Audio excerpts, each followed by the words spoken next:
He don't give you a decade. He give you a grace period, but not decade. When you gone for decade, you have frustrated the grace of God. Come on. If you're hearing the word all the time when you're in church, you should be changing. Forward, not going back. Hallelujah. You got to look in the mirror at yourself and say, I don't like what I see. I don't like what I say. I don't like the way I act. And when you start disliking yourself, you start changing yourself.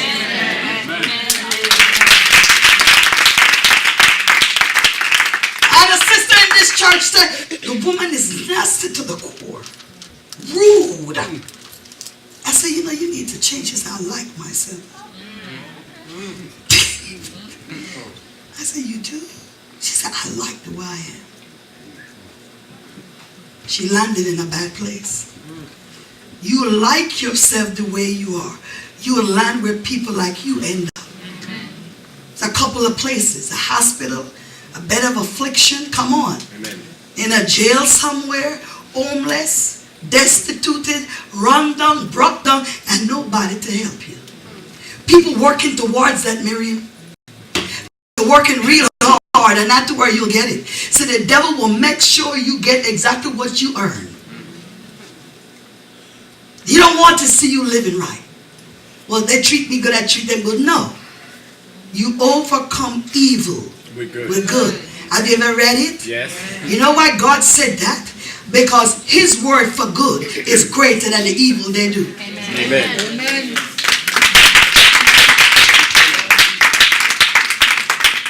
We got the greater part. We got the word of God. The word of God is greater than the evil anybody can do. Amen. I don't care how much your sin is, how low you sunk, I don't care how long you've been there. The word of God is greater than your sin. Amen. I will pick you up, wash you, turn you around, and put your feet on a solid rock, and put you on a pathway in the street called straight. Amen. I've been redeemed. Oh, glory. God just don't redeem you and leave you armless. He redeemed you and arm you with his word. He said, take my word. He said, you all in your mouth and tongue the word of life. And do you know what that means? Does the church know what it means when God said that you have the power of life and death is in your tongue? And all day long you're speaking death to your life. I don't know if this is going to work. I don't know what's going to happen. And you stay in a dung no land, you will have nothing. Amen. Amen. God don't send a living dung. No. He said, speak my word.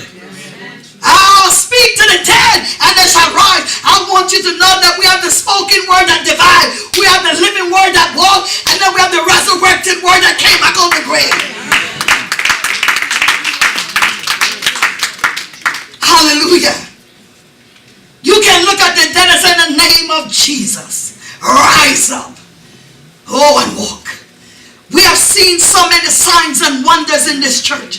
I realize it's not signs and wonders you need. Honey, what you need is an heart transfusion. Your heart needs to be changed. You got the wrong heart. It doesn't matter the signs and the wonders. It only keep you for a while. You get excited and it die. But honey, God has done great work, not for one of us, not for two of us, but all of us. Amen.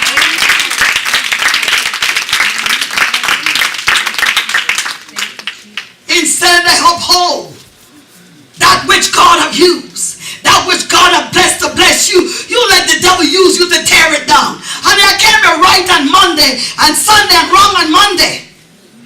Come on. Amen. If you're anointed and appointed and God sent you, you're right Sunday and Sunday and Sunday. Amen. You might not like it, but I'm still right.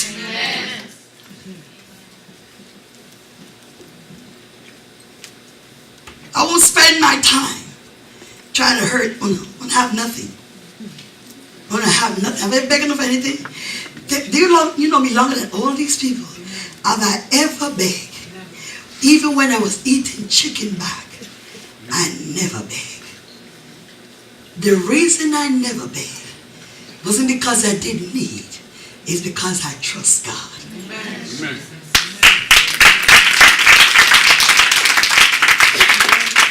Have faith in God. I was eating chicken back then. I told about it. Eat my chicken back. buy 25 pounds and eat my chicken back and beg no bag. Most of the bag was full of fat. After you clean the back, ain't nothing left. But I never beg. People beg me for salt to borrow. They beg me for bread to borrow. But I never begged them for nothing. Because whatever I didn't have, I learned to live without. That's what you teach your children. Whatever you don't have, learn to live without it. Amen. Come on, somebody.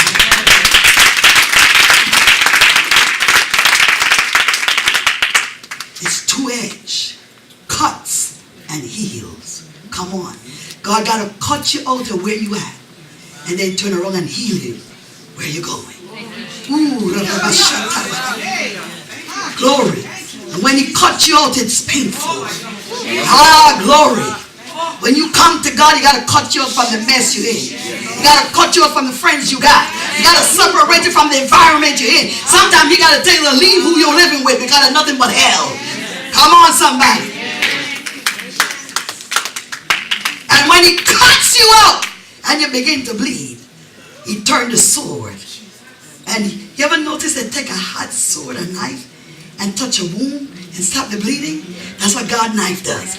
Zam! And stop the bleeding. Woo! And the healing begins. But it's a process. See, we want the benefit, but we don't want the change. We don't want the pain. There is no gain without pain. Amen. The key, you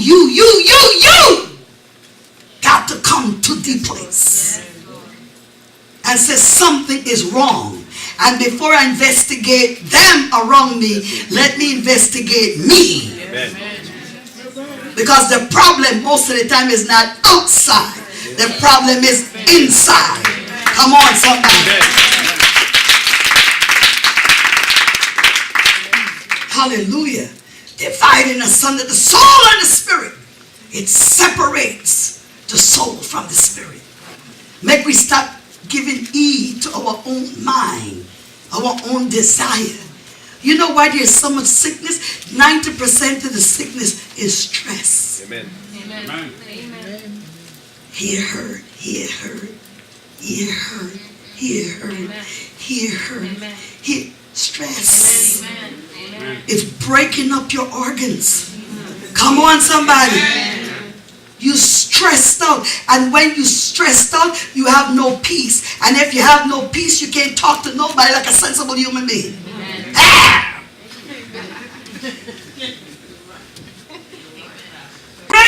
A great high priest that is passed into the heavens, Jesus the Son of God. Let us hold fast our profession. Do you all know what your profession is? They're holding on. You know, like if you pick up sand, you pick up a full hand, and when you reach up here, you have 2 grain. That's why y'all holding on to nothing but sand. What is your profession? What are you holding on to? Do you have anything that's worth holding on to? People say, oh, you know, I'm not sure what I want to do. I say, anything worth having is worth fighting for. So that's the first thing you have to tell yourself. Anything that is worth having is worth fighting for. Because you'll never have anything without fighting for it. Amen. Amen. But you have to make a decision, a conscious decision. Is it worth fighting for? Some of y'all fight for trash and let the best go on in the sea. No. You got to make an assessment. You got to make some kind of adjustment and investigate the situation before you start fighting like an idiot. Is it worth fighting for? Because if it's worth fighting for, then it's worth having. We got to shape up. We got to step up. Let us hold fast our profession, for we have not an high priest which cannot be touched with the feelings of our infirmity, but was in all point tempted like we are, yet without sin. Let me tell you something. You got to tell them bunch of theologians and them lunatic doctors. Let them read that scripture. Not just that verse. Just that verse. I went to school, I fight with these people. Oh, God. They used to like when I come to class because they knew it was going to be an interesting class. Because I was not going to let the doctor tell me anything and swallow it. He said, Jesus didn't sin because he couldn't say, excuse me, sir. He didn't sin because he chose not to sin. He says, No, and we had that killed the whole class that night. We discussed it. And he said, oh, she would learn. We just got to move on. I said, learn. I said, the day I believe that Jesus didn't sin because he couldn't sin, that's the end of my relationship and salvation with him. I don't, sir. You see, the Bible said it. If you can't tempt somebody who cannot be tempted. But Jesus didn't sin because he chose not to sin. And you don't have to sin if you choose not to sin. You must make a conscious decision and a choice. I will do this no more. And when you make that decision from here, and you mean it when you speak, no devil in hell can get you to take it back if you really mean it.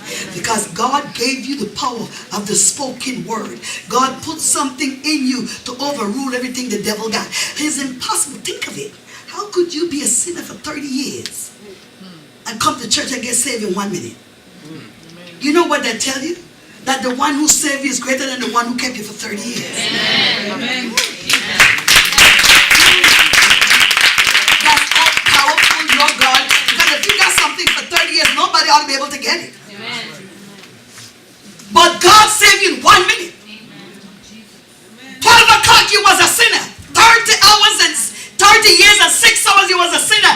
And 1 minute after 12 you're a son of God. That's the power of God. That's the power of the spoken word. That's the power of the gospel. That's the power of the gospel. It is the power of God unto salvation to everyone that hear the gospel preach, receive it and believe it.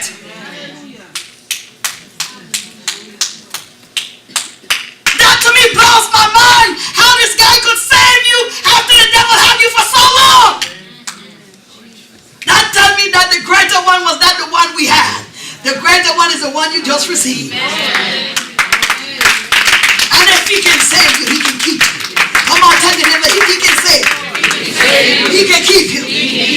Yeah, no, you swear y'all want me to think God can save, but he can't keep you. Honey, God can keep you from sinning. He can keep you from lying. He can keep you from cussing. He can keep you from stress. Amen. If you let him rule. Amen. Don't invite him on the trip.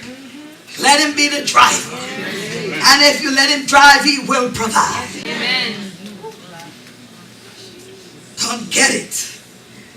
Let us therefore come boldly unto the throne of grace, that we may obtain what? Mercy, and find grace to help in the time of need. That's what the word does. It's an umbrella. You can hide in the word. You can hide under the word. There are people who say when they got saved, they was not in the process of divorce. They divorced. But God delivered them, saved them, brought their husband back, and they were remarried. Amen. Honey, God, nothing is never too late for God. Amen. Tell your neighbor, nothing is too late for God. Amen. Even if you're dead and stinking, God can bring you back from the grave. And he said, Lazarus, come forth. Amen. You're not serving the minor or the medium. You serving the higher. When you walk in the street, shoulders back, your head up high. Amen. I am the Son of God. Ooh, when we walk on the ground, it changed right away. Glory to God.